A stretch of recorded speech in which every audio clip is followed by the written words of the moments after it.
So this guy makes some very valid points. I want to hear what you think about it, and we're going to talk about it. Let's get into it.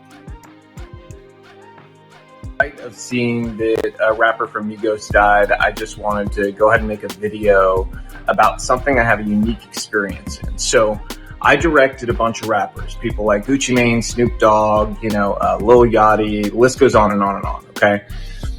I learned a lot of things, and I have left the industry largely over my political beliefs, but there is something I want to impart to people to hopefully, make some sort of change happen. So I have a challenge to rappers, and I know some of you still follow me. I know a bunch of the celebrity blogs still follow me from trying to get news from music videos and things like that. So here's the truth. The truth is this: a bunch of young black male rappers keep dying. You know who's not dying? Record executives. The record executives that push for them to continue to make songs and create a culture that is obsessed with death, drugs, and sex. Period. The industry is obsessed with it, but those record executives, they're not dying because they don't push this culture on their own people, but they're encouraging you to push it on yours, and they're paying you handsomely to do it. The reality is, I know a lot of you. A lot of you are good people. You're family guys. You're not the image that you put out there to the world. Why? Why don't you be the example? Stand up. I challenge you. Be the example. Make music about the culture you want to see. Don't just get online today and talk about how, whenever a rapper makes it, his own people take him down. Don't just make those videos. Don't be sad. Don't rest in peace. None of that stuff. Be the change you want to see. Inspire it in your community. Reach out to other rappers and say, we have to stop. We're being used. You've been used for a long time. They create this paradigm to make you believe that you're so important and your celebrity status is worth so much, but in truth, you're a pawn in their game and you always have been. The government has wanted to hold down communities of people in different ways through different methods for a very long time.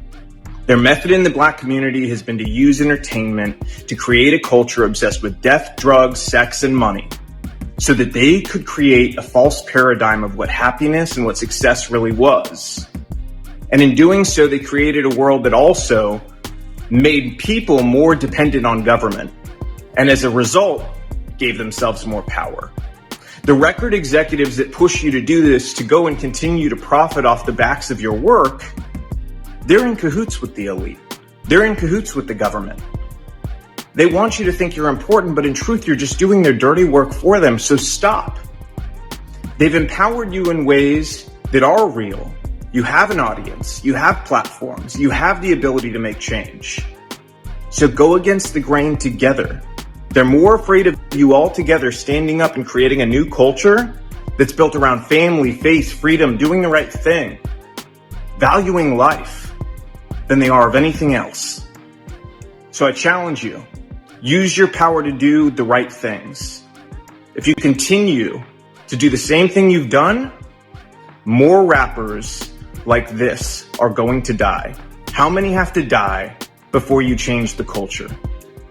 And let me tell you something else. There's a reason the record labels pay us more to do rap videos. They don't tell you that, do they? Do they tell you that they pay us more to do your videos? Because they do. Well, I'll just cut it off right there, but he said a mouthful. He really said a mouthful, and there's parts that he didn't expand upon, far as, the sacrifice that comes with this stuff, but really, we're being used as pawns. That prison industrial complex is very real. It's like from the birth, once you're born, right to the jail system. And they're using this music as a tool, and we definitely need to change the narrative. And if we don't support this stuff, then they have no choice to change it up, because they still want to make money, right? So if we say we don't want to hear this garbage no more, they're going to have to change it some kind of way. But it has to stop with us. So until next time, peace and blessings. Like, share, and subscribe. Thank you very much.